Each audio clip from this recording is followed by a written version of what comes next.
A strange scream echoes through the cold Toronto night, and within minutes a man is found trembling, terrified, and insisting he has seen something impossible. Yet nothing about the scene makes sense. No weapon, no attacker, and no reason for the panic that fills his eyes. What begins as an odd disturbance quickly pulls Detective Murdoch into one of Season 19's most unpredictable cases, where fear itself becomes the biggest clue. The episode begins with an unsettling tension that hangs in the air long before the mystery becomes clear. We are taken to early 1900s Toronto, a time when science was growing fast, but superstition and doubt still lived in many people's minds. The streets feel colder, the lamps flicker a little dimmer, and every shadow seems to hold a secret. This atmosphere is not just background, it sets the tone for everything that follows. The central incident of the episode begins almost quietly. A man, noticeably distressed, is found in a public place shaking with fear. He claims he has seen something that no one else could confirm. His clothes are torn, his eyes wide, and he looks as if he has run for his life. But there is something off about the whole scene. There are no signs of a struggle, no evidence of violence, and no witnesses who can support his story. It is the kind of case where every detail points in a different direction, and Murdoch immediately senses that something deeper is hidden beneath the man's panic. As Inspector Bracken Reed first arrives, he sees nothing more than a frightened man who might simply be troubled or confused. But Murdoch notices something that the others miss. The man's condition, his shaking hands, rapid breathing, and unfocused eyes, suggests a reaction triggered by more than fear alone. It looks like fear mixed with confusion, almost like a response to something he believed he saw, not necessarily something that truly happened. This is the moment Murdoch realizes the case may involve psychology as much as physical evidence. When Dr. Ogden examines the man, she confirms that no physical harm has come to him. No wounds, no bruises, nothing that would support a violent attack. But she also notes that his mental state is fragile. He keeps repeating the same fragmented words, as if trying to make sense of something unbelievable. His fear is real, so real that it has overwhelmed him completely, but it has no clear cause. This only deepens the mystery. Crabtree, with his usual curiosity, wonders if the man has seen something supernatural. In typical fashion, he throws out theories that sound strange but always add flavor to the investigation. But Murdoch quickly grounds the discussion. He knows that panic without injury, confusion without cause, and fear without evidence usually points to something trickier. A misunderstanding, a hidden motive, or the influence of something unseen but entirely explainable. The episode also introduces the environment around the incident. A small group of people who were nearby but claim they saw nothing unusual. Their statements are vague, their memories unclear, and their expressions uneasy. Murdoch senses that even if they are not lying, they might be missing something important. Human memory is imperfect, especially when fear spreads from one person to another. The uncertainty in their voices tells him the truth is buried somewhere, but it will require time and careful investigation to uncover. This setup is crucial because it shows the episode's core tension, the conflict between what someone feels and what actually happened. Murdoch Mysteries often blends science with emotion, and this episode uses fear as the starting point. The man's terror becomes the first clue, not because it reveals the truth, but because it suggests the truth is hiding behind something more psychological than physical. The scene closes with Murdoch quietly observing everything: the man's trembling hands, the unbothered street around them, and the lack of obvious clues. It is a mystery built on confusion, where emotions speak louder than facts. And as always, Murdoch prepares to separate truth from illusion, one detail at a time. After the confusing opening scene, Murdoch begins his investigation the only way he knows how: methodically, calmly, and with a deep trust in evidence. He returns to the location where the man claimed to have seen something terrifying. At first glance, the area looks ordinary. The ground is undisturbed, the buildings stand quiet, and the evening breeze carries nothing unusual. But Murdoch knows better than to trust appearances. He kneels beside a patch of dirt and examines faint marks that others overlooked. Small impressions in the soil, like someone may have paced back and forth. It is subtle, but it suggests the man spent more time here than he admitted. Murdoch begins mapping out the man's possible movements. He notes that the path he ran from doesn't match the direction he claims he saw the mysterious threat. This inconsistency becomes the investigation's first real clue. If the man was running away, why was he running in the opposite direction of what scared him? Murdoch's mind immediately begins forming possibilities. Was he confused? Was he led to believe something? Or was he hiding his true reason for being here? Meanwhile, Crabtree interviews witnesses, though interviews might be a generous word. Many of the bystanders offer little more than nervous chatter. One claims he heard a strange noise, another insists the man was talking to himself, and yet another suggests the man simply drank too much. None of these accounts match, making the situation even more tangled. But one witness stands out, a woman who says she saw the frightened man arguing with someone earlier, though she couldn't clearly identify the person. Her testimony introduces the possibility that fear was not the man's first emotion that night. Anger may have come before. At the morgue, Dr. Ogden continues analyzing the man's psychological condition. She finds traces of a rare chemical on his clothes. Not harmful, but known to cause dizziness and heightened fear when inhaled or absorbed. This discovery changes the entire direction of the case. The man may not have imagined the terror on his own.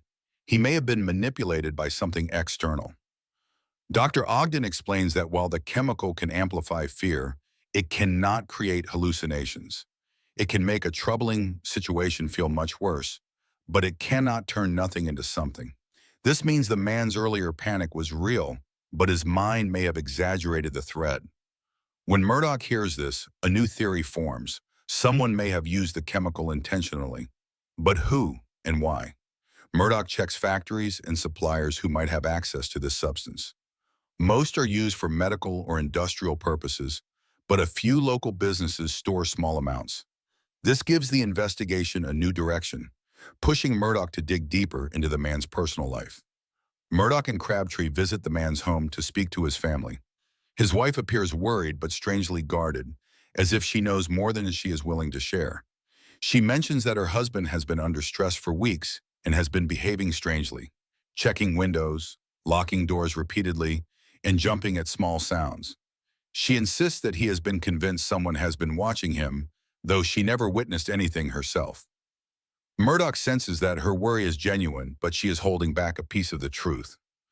While leaving the home, Murdoch quietly tells Crabtree that people rarely become paranoid without a reason. There must be something or someone behind the man's growing fear. Murdoch requests background checks, financial records, and any recent conflicts the man may have had. Soon a pattern emerges. The man was involved in a business disagreement with a former colleague. Their partnership ended badly, and there were rumors of threats exchanged. This discovery introduces a potential motive, revenge.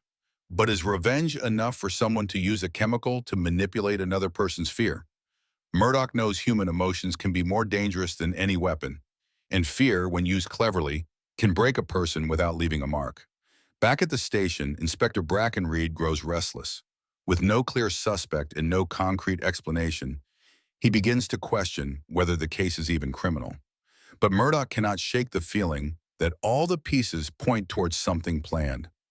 Each clue, the chemical, the strange behavior, the pacing marks, the witness statement, suggests someone is controlling the situation from the shadows.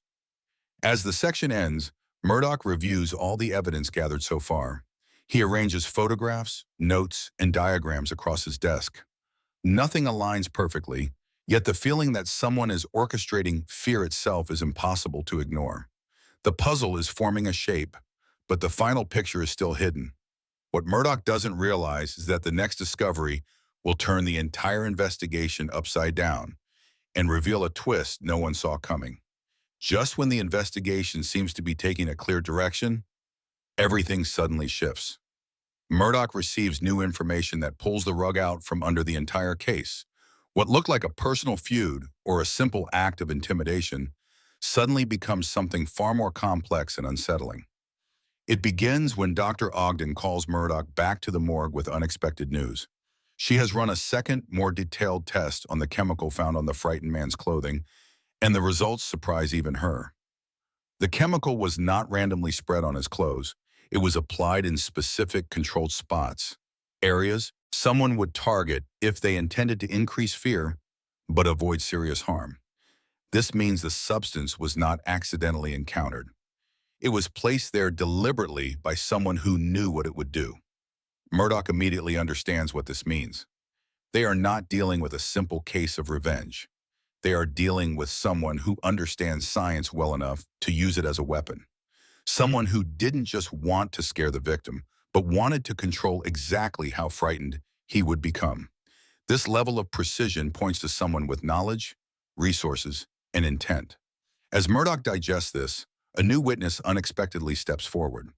A young boy who had been near the scene that night, but was too afraid to speak earlier, now claims he saw a second man in the shadows. He describes this person as calm, still, and watching the frightened man from a distance. The boy says he didn't come forward before because he thought no one would believe him.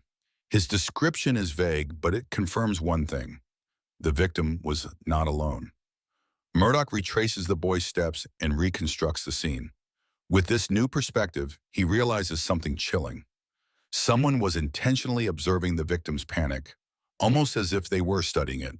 The idea that the incident might be an experiment rather than a simple attack sends a cold wave through Murdoch. Who would do such a thing, and for what purpose? Things take a sharper turn when Crabtree returns with information about the man's former business partner. Though he had a motive, the partner has an alibi that checks out completely. He was out of town, far from the incident. Murdoch confirms this personally, removing the only suspect they had confidence in. The path they were following collapses in an instant. But then something unexpected happens inside the station itself. The frightened man, who had been resting under supervision, suddenly panics again. He begins shouting the same words he repeated earlier, but this time they are clearer. He mentions a name, one Murdoch recognizes. It belongs to a scientist who once visited the Toronto Constabulary to discuss new psychological studies. Someone brilliant but controversial. Someone who believed fear could be measured, shaped, and even controlled. Murdoch searches the scientist's past work and finds something disturbing. The scientist had been conducting unofficial experiments on fear response. He believed that under the right conditions, a person could be pushed into a state where their senses could betray them, leading to confusion, panic, and suggestibility. The chemical found on the man's clothing appears in the scientist's notes, described exactly as Ogden discovered it, useful for magnifying fear without causing injury. This is the moment where everything clicks. The pacing marks in the dirt, the careful application of chemicals, the shadowy figure watching, the repeated panic episodes. They all point to one horrifying possibility. Someone is using the frightened man as a subject in a psychological experiment, and that someone may be the scientist himself or someone using his research. Murdoch's expression shifts from focused determination to quiet concern. This case is no longer just about solving a crime. It is about protecting someone from a person who sees fear as a tool. The investigation is now a race against time. If the scientist, or whoever is behind this, is willing to study fear in the open, what else might he be capable of? And how many others might have been targeted before this man? As the section closes, Murdoch instructs Crabtree to search for the scientist immediately, while he prepares to confront the victim again, hoping the man's recovering memory will unlock something crucial. The mystery has taken a dark turn, leading into territory where science and morality collide. And Murdoch knows the next clue may reveal just how far the culprit is willing to go. The investigation reaches its most intense point when Murdoch discovers the final piece of evidence, one that confirms without doubt who is behind the terrifying events. While searching through the scientist's old research files, Murdoch notices a pattern in his experiments. Each one focused on testing fear levels in real-world situations, observing human behavior under stress, and documenting how the mind can twist reality when influenced by chemicals and suggestion. But what alarms Murdoch most is a handwritten note attached to one of the pages. It lists potential test subjects, and at the very top is the name of their frightened victim. This discovery sends Murdoch and Crabtree racing to the scientist's home. The house is unsettling the moment they step inside. Papers are scattered across tables, bottles of chemicals line the shelves, and sketches of human faces showing various expressions of fear hang on the walls. It feels more like a laboratory than a home. But the scientist is nowhere to be found. Murdoch searches deeper and finds a locked room in the back. When they break it open, they find something that confirms their worst fears. A detailed map marking several locations in Toronto where the scientists plan to observe panic reactions. Tiny red circles show places where he believed fear could be triggered easily. Dark alleys, abandoned buildings, quiet corners of the city. The place where the victim was found is marked in bold, suggesting it was the primary testing site. But before they can search further, a noise echoes through the house. Someone is inside. The scientist emerges from the shadows, calm and unbothered, as if he had simply been waiting for this moment. Murdoch immediately confronts him, explaining that they know he used the chemical and orchestrated the panic. But the scientist doesn't deny it. Instead, he speaks with a disturbing sense of pride.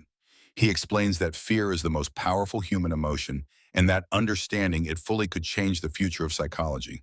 He claims he never intended real harm, only study. Murdoch's patience runs thin. He points out that the man's experiments caused real suffering, pushing a harmless individual into uncontrolled panic. But the scientist argues that the victim was a perfect subject, someone already showing signs of stress, making him more receptive to fear triggers. This admission confirms everything. The man wasn't chosen randomly, he was targeted. The confrontation grows tense when the scientist suddenly reaches for a small vial on a nearby table. Murdoch quickly stops him, knowing the vial likely contains the very chemical used on the victim. The scientist tries to flee, but Crabtree blocks the doorway. Realizing he has no escape, the scientist gives up, though his expression shows no regret. To him, this was never a crime. It was a scientific pursuit. With the scientist in custody, Murdoch returns to the station to speak with the frightened man once more. Now knowing the full truth, Murdoch explains that the man's fear did not come from something supernatural or imaginary. It was a controlled reaction, carefully crafted by someone who saw fear as data. The man's relief is visible, but so is his lingering trauma. Even with the truth revealed, the memory of his terror remains. Ogden helps him understand what happened physically and mentally. She reassures him that the effects will fade and that he was not losing his mind. The chemical, combined with targeted suggestion, caused his senses to misread the situation, creating fear stronger than logic. This explanation helps bring some closure, though the emotional scars will take longer to heal. Back at the station, Inspector Brackenreed praises Murdoch for solving one of the strangest cases they've faced. He shakes his head in disbelief, commenting on how far some people will go in the name of so-called progress. Crabtree, meanwhile, wonders out loud if fear could ever be used as a tool for anything good. Murdoch answers simply, "Fear is meant to warn us, not control us." His words capture the heart of the episode. Fear can protect, but when manipulated, it becomes dangerous. The episode closes with Murdoch standing outside the station, looking out into the quiet Toronto evening. The lamps flicker just as they did at the beginning, but now their light feels calmer. He reflects on the case, realizing that the most unsettling mysteries are not those involving ghosts or superstition, but those where human curiosity crosses moral lines. The true danger is not in what people fear, but in what some people are willing to do in pursuit of understanding it. The mystery may be solved, but the lesson lingers. Even in a world growing more scientific every day, the human mind, its strengths, weaknesses, and vulnerabilities, remains the greatest unknown.